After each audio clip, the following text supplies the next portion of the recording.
નમસ્તે વિદ્યાર્થી મિત્રો, આજના ઓન ટ્યુશન ક્લાસીસના ઓનલાઈન લેક્ચરમાં આપણું હાર્દિક સ્વાગત છે.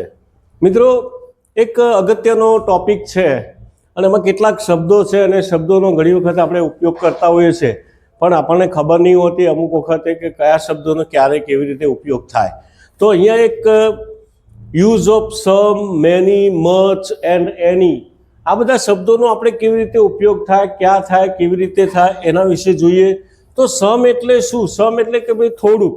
સમનો મતલબ શું થાય? થોડુંક, બરાબર. અને અથવા તો બીજા અર્થમાં કહીએ તો કેટલુંક. તો અહીંયા એક કાઉન્ટેબલ અને અનકાઉન્ટેબલ એટલે ગણી શકાય, ગણી ન શકાય તેવા નામની આગળ મૂકવામાં આવે છે. પણ એ બીજું શું કે ભાઈ એ હકાર વાક્યમાં પૂછાતું હોય, હકાર વાક્યની અંદર જ આપણે લખતા હોઈએ છીએ. તો વાક્ય છે કે ભાઈ ગ્લાસમાં થોડુંક પાણી છે, ગ્લાસમાં થોડુંક પાણી છે. તો આપણે એવી રીતે આવા વાક્યમાં આપણે ધેરથી ઉપયોગ કરવાનો. શાનો ઉપયોગ કરવા? Introductory there. વાક્યની શરૂઆત કરવા માટે આપણે ધેરનો ઉપયોગ કરીશું. વાક્યની શરૂઆતમાં કે સ્થળ સૂચક શબ્દો આપેલા હોય તો એવા વાક્યમાં આપણે ધેરનો ઉપયોગ કરીશું અને એમાં લખીશું કે there is some water in the glass. તો અહીંયા આપણે વોટર છે શબ્દ, એની આગળ કયો શબ્દ વાપર્યો? ભાઈ સમ શબ્દ વાપર્યો.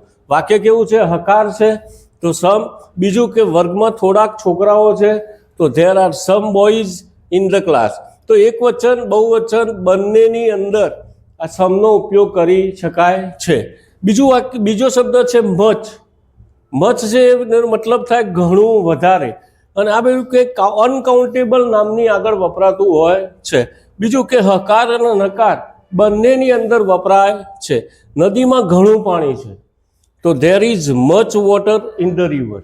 બીજું, મારી પાસે ઘણા પૈસા છે તો આઈ હેવ મચ મની.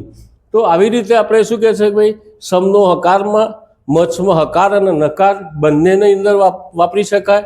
બીજું આગળ જોઈએ તો એક શબ્દ છે મેની.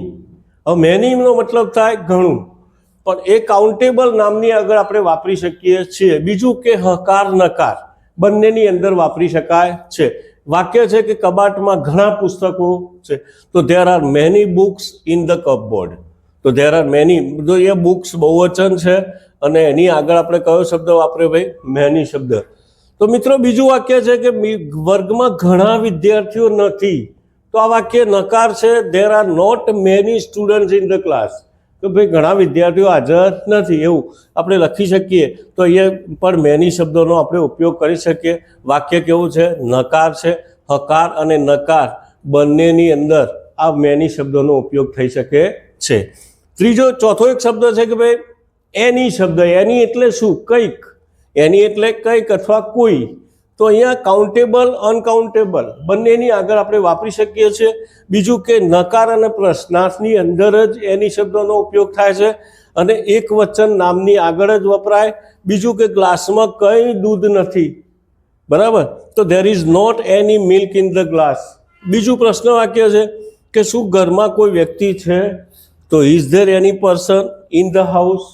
તો આ રીતે આપણે સમ, મચ, મેની, એનીનો ઉપયોગ કેવી રીતે થાય એના વિશે જોયો. તો જો મિત્રો તમને આ વિડીયો પસંદ આવતો હોય તો એને લાઈક કરજો, શેર કરજો અને સબસ્ક્રાઈબ કરવાનું ભૂલતા નહીં. Thank you very much.